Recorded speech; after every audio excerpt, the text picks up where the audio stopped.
รีวิวถนนในหมู่บ้านเนาะอันนี้คือทางเขาบ้านนาโดนเมืองแสนพุทองแขวงสวรรณเขตมาปีนี้ลาดยางมากสบายดีสวัสดีเนาะมื้อนี้ก็สิพามาเบิ่งถนนจากหมู่บ้านสู่หมู่บ้านเนาะตอนนี้เฮาก็อยู่ช่วงบ้านม่วงไข่เนาะเมืองแสนพุทองแขวงสวรรณเขตอยู่ที่ถนนเส้นหนึ่งที่เชื่อมต่อกับถนน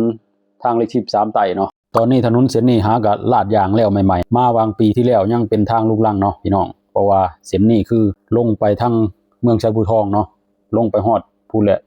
เชื่อมต่อกับเส้นทางไปทางพระธาตุโพนและลงบ้านด่านแล้วก็ลงสายริมแม่น้ำคลองเนาะแล้วก็เชื่อมกับเส้นแลนเลียบแม่น้ำคลองขึ้นฮอดสวรรณเขตฮอดถึงด่านพรมแดนมุกดาหารพูนแหละมุกดาหารสวรรณเขตเนาะพี่น้องถือว่าถนนเส้นนี้ก็เฮ็ดแล้วไวขนาดเนาะเพราะว่าคืออย่างที่เห็นเลยเนาะมาปีที่แล้วนะโอ้ยพุ่นไงง่องและมื้อนี้เฮาก็สิพาไปเบิ่งถนนจากหมู่บ้านหนึ่งไปหมู่บ้านหนึ่งเนาะโดยที่เฮาสิไปทางบ้านนาโดนเมืองแสนพุทองเป้าหมายของเฮาก็คือสิไปพุ่นแหละบ้านคำแหงเนาะอยู่ใกล้ๆกันแต่ว่าเฮาสิเข้าทางบ้านนาโดนเนาะพี่น้องเดี๋ยวให้ไปเบิ่งนํกันว่ามันสิเป็นจังได๋ฮอดแล้วทางแวะนาโดนเนาะเพิ่แป๊บเดียวเปลี่ยนไปหลายอีหลีพี่น้องไปบ้านนี้เดี๋ยวเฮาไปเบิ่งนํกันเนาะพี่น้องเนาะทางดำเจ้าลาดยางนาโดนเลยอันนี้คือทางเขาบ้านนาโดนเมืองแสนพุทองแขวงสวรรณเขตมาปีนี้ลาดยางมาปีก่อนน่ะคือสิเห็นเนาะในคลิปผู้ได้เบิ่งคือสิเห็นในคลิปก่อนๆที่ดินไงกุ้มเนาะมาบัดนี้โอ้ลาดยางแต่ว่าก็ยังรู้สึกว่ายังแคบอยู่เนาะนี่ถ่ายไว้นี่มันอาจจะย้อนแสงเนาะแต่ก็ยังบ่มีเส้นแบ่งเลนเส้นจราจรแบ่งเลนสีเหลืองเนาะเป็น2เลนสวนทางกันทางเขาบ้านนาโดนเมืองแสนพุทองเป็นลาดยางหมดแล้วสะออนบ้านเพิ่นเด้เนาะมีทางลาดยางบ้านเฮาบัดนี้แวะไปทางกำแพงมันสิเป็นจังได๋ครับเบิ่งโอ้ไงกลุ่มเลยอ่ะ นี่เนาะ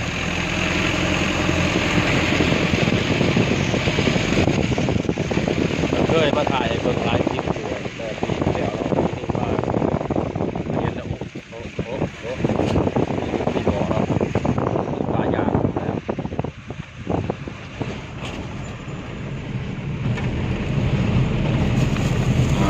การทีมแลบไว้หาลงหาลิงคือหาทุกชดเที่ยงลืมบนบ้านเฮาก็ยังใส่รถไถนาตอกรถตกมีเบียร์ทำทั้งอันหลายๆมันทางกำแพงเนาะก็สิเป็นทางอันลูกรังได้บาดเลยก็ยังคือเก่าอยู่เนาะเป็นทางลูกรังบ่เปลี่ยนแปลงแต่ทางนาโดนเขามาเมื่อกี้นี่ลาดยางหมดเลยนี่ได้แล้วเพราะว่าเศรษฐกิจกำลังลุกไก่ยังไก่บ้านโมเมนต์ไก่ปลาโอ้ยเจ้าก็อยู่ใกล้เเด้อน้อยคือน้อยเนาะคือเราแบบตั้งเขาให้ขึ้นกับนี่ก็ฮอดบ้านคำแห้งเนาะนี่บรรยากาศตอนแรงบ้านคำแห้งนี่ก็สิมียามนี่ก็ตอนแรงๆเอางัวเขาคอกหาลัดงัวได้เนาะเด็กกับบุคคลย่านคนย่านหลงเปิดประจานไปดูงัวกับบุคคลย่านรถอั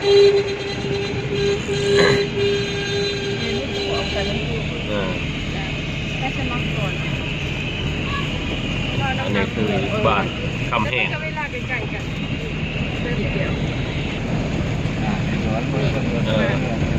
วัดสมาเลยลบทางอีกทางเนาะวิถีชีวิตอยู่บ้านเฮาเนาะก็สิประมาณนี้แหละ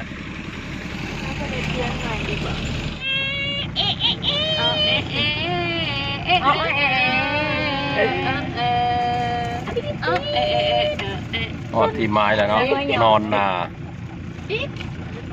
มาหอดทงหน้าพี่น้องบ้านนี้ทะลุมาจากออกมาเมื่อกี้นี่มาหอดทงหน้าพี่โอ้อันนั้นก็คือหนทางไปอีกหมู่บ้านหนึ่งเนาะเป็นทางลูกรังคือกันลงสายถาลงสายเลาะแม่น้ำโขงเนาะ ลงไปทางนั้นแหละทางท่าผู้เนาะถนนเดินบ่พี่น้องรถแล่นผ่านไปตอนนี้กำลังแบบแดดจ้าเลยเนาะคลิปนี้ก็สิมาถ่ายให้มาเบิ่งถนนที่รีวิวถนนในหมู่บ้านระหว่างหมู่บ้านให้เบิ่งเนาะว่ามันเป็นอะไรแล้วก็บรรยากาศในหมู่บ้านเนาะมันก็สิประมาณนี้นี่อยู่ประเทศลาวหลายคนอยากเห็นสิหลายคนก็อยากเบิ่งเนาะบ้านเฮาก็แบบนี้แหละอันนี้ก็มาธุระเนาะอยู่แถวทงนาแถวนี้มันชุ่มน้ำเนาะแถวนี้เขตนี่ชุ่มน้ำแห้งน้ำชุ่ม อันนี้ก็มีแบะเนาะ